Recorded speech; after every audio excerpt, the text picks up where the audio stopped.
Iba't ibang hamon ang hinaharap natin sa bawat araw. Ito man ay personal na buhay, pag-aaral, trabaho o gawain na kailangan tapusin. Minsan, nagugulat na lang tayo na may problema na pala. At dahil sa hindi natin inaasahan ang mga pangyayari, nakararanas tayo ng pagkalito o hindi agad makahanap ng solusyon sa problema. Hanggang sa hindi na tayo makakilos, hindi makapag-isip ng maayos, at parang ibinabaon na lang tayo ng problema araw-araw. Kung tayo ay nanghihina na, walang mapuntahan, at parang walang linaw at solusyon sa bigat na pinapasan, lumapit tayo sa Diyos at sa Kanya magtiwala. Ayon sa Aklat ng Mga Awit, Kabanata 28, Talatang 7, si Yahweh ang lakas ko at kalasag. Tiwala ko'y sa Kanya nakalagak.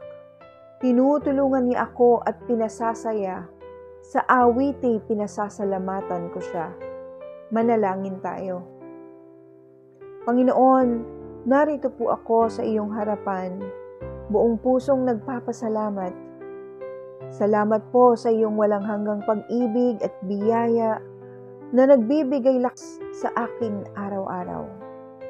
Sa panahon ng pagsubok at kahirapan, lalo na sa loob ng aking pamilya, hinahanap ko ang iyong lakas at patnubay. Panginoon, tulungan mo akong malampasan ang mga kalagayang ito ng may tapang at pananampalataya. Sa aking pamilya, pagkalooban mo po ako ng pasensya, karunungan, pagmamahal na kinakailangan upang alagaan at suportahan ang aking mga mahal sa buhay.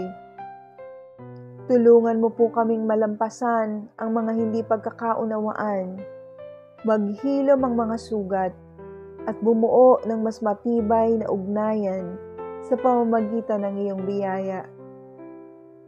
Sa aking ginagawa, bigyan mo po ako ng tiyaga, kalinawan at determinasyon upang tuparin ang aking mga responsibilidad na may kahusayan at integridad. Tulungan mo po akong harapin ang mga hamon na may positibong pag-iisip at matibay na pananampalataya sa iyong banal na plano. Punuin mo po ang aking puso ng pag-asa at magkaroon ako ng malinaw na disposisyon upang malagpasan ko ang mga unos na may tatag sa pananampalataya sa iyong banal na plano.